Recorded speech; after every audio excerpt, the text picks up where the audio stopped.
Vamos a describir lo que es la función.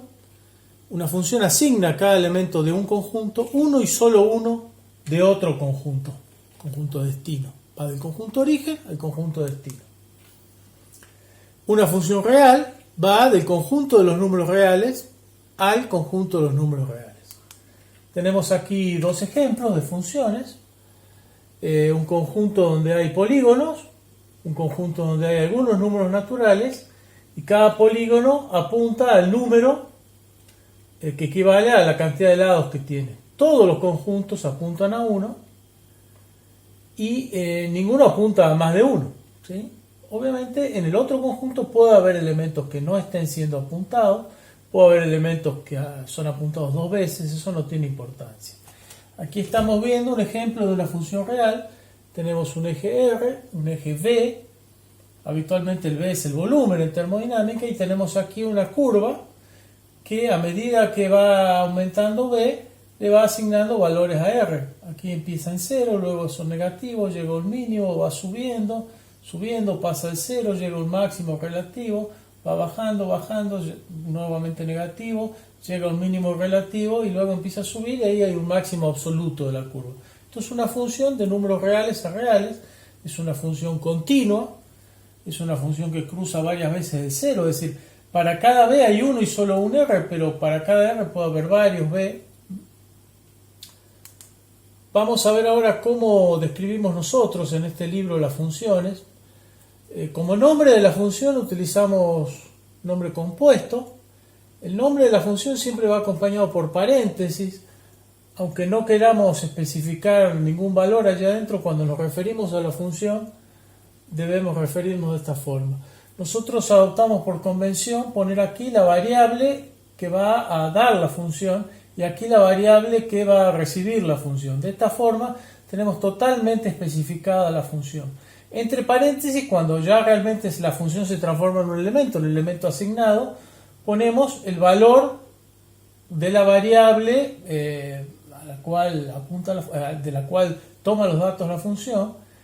Ponemos el valor de la variable dentro del paréntesis y nos devuelve el resultado. Bueno, tenemos aquí descritos los elementos de la función. Nosotros utilizamos esta notación, que no es la habitual en termodinámica, porque es bastante completa. Si nos permite identificar claramente las funciones, las variables de las cuales depende, los resultados que da, cuáles son las variables que se usan, etc. En termodinámica la notación habitual no tiene esta complejidad y por lo tanto muchas veces se hace un poco difícil saber exactamente a qué se refiere. Por ejemplo, se nota como S de B y U a una función que devuelve la entropía si le ponemos estas dos variables. Pero, ¿qué pasaría si queremos obtener la entropía de estas dos variables? Esta es otra función, no es la misma, y sin embargo comparten el nombre. Uno dice, bueno, las variables son parte del nombre, pero ¿qué pasa si a las variables las reemplazamos por los valores concretos? Que en este caso, bueno, tienen alguna similitud con la P, pero podría tener cualquier nombre aquí adentro. Entonces, es confuso saber si nos estamos refiriendo a una función de las variables, a la función en unos valores, si la variable se llama S, la variable que devuelve, ¿cómo se llama la función? Bueno, tiene sus complejidades de utilizar esta notación. Generalmente en los libros está claro que conviene utilizar una notación que sea matemáticamente moderna y además que tenga toda la información necesaria. Vamos a avanzar con el concepto de trabajo. Se habla de trabajo de una fuerza que se desplaza. Y nosotros calculamos este trabajo, en principio, en función de la proyección de la fuerza sobre el desplazamiento, es decir, el producto escalar de estos dos vectores, o los módulos de los dos multiplicado por el coseno del ángulo, es decir, cuánto de la fuerza realmente está actuando en esa distancia. Ese es el concepto de la proyección. Si la fuerza es paralela a la dirección del movimiento, toda la fuerza se está aplicando. Si es perpendicular, nada, porque el coseno de 90 es 0. Así que ese es el concepto de fuerza, es fuerza por distancia aplicada durante un cierto tiempo. Equivale al área, el trabajo, equivale al área de la curva fuerza en relación a la distancia en un gráfico. Vamos a verlo ahora. Nosotros tenemos así 3 gráficos de distintas fuerzas en relación con la distancia, distintas funciones. Vamos a ver uno por uno. La más simple es cuando la fuerza es constante. La fuerza es constante con relación a la distancia. En este caso el trabajo es simplemente la fuerza por la distancia recorrida, como lo vemos en la fórmula. Si la fórmula es triangular, si la función es triangular o lineal, como por ejemplo la de un resorte, nosotros tenemos distancia por la fuerza máxima dividido 2 en la superficie de ese triangulito. Ya si la curva es de cualquier forma, bueno, tenemos que calcularla con un procedimiento que en matemáticas se conoce como integral.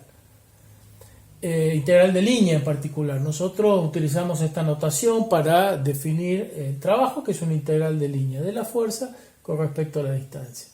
Se utiliza delta W, o nosotros utilizamos delta W, porque podemos considerar que el trabajo es una función continua del tiempo, es decir, un sistema está realizando trabajo, y bueno, si nosotros tomamos la diferencia entre lo que realizó hasta un momento menos lo que realizó al comienzo, tenemos todo el trabajo en el intervalo, por eso decimos un delta entre B y A, y la integral decimos que la calculamos entre A y B. B es el final, A es el comienzo. Esto es como una S estilizada que representa una suma, ya vamos a ver por qué. Esto es el producto, en este caso escalar, de 2 vectores, la fuerza y la distancia.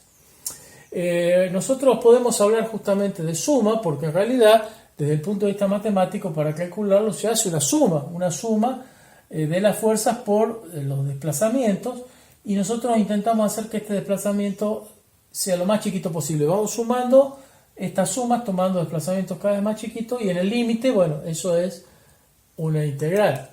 Nosotros aquí tenemos ese proceso de cálculo, se utiliza mucho en sistemas numéricos, una cosa así.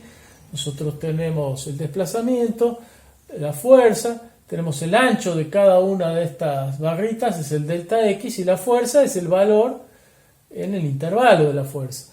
Para que esto sea un poco más preciso y cubra mejor, o sea, responda mejor al área bajo la curva, podemos ir tomando delta X cada vez más chiquito, bueno, y cuando sean infinitamente chicos, o sea 0, directamente va a ser el área sobre la curva.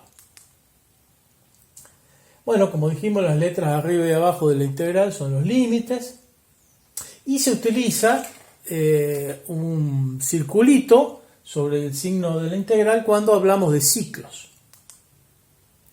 En el caso de un pistón, la fórmula sigue siendo la misma, simplemente que utilizamos la presión y el diferencial de volumen, porque fuerza sobre área es presión, y área por diferencial desplazamiento es el diferencial volumen, y bueno, también cambian los límites del volumen A al volumen B. En las gráficas PV, el trabajo es justamente el área bajo la curva.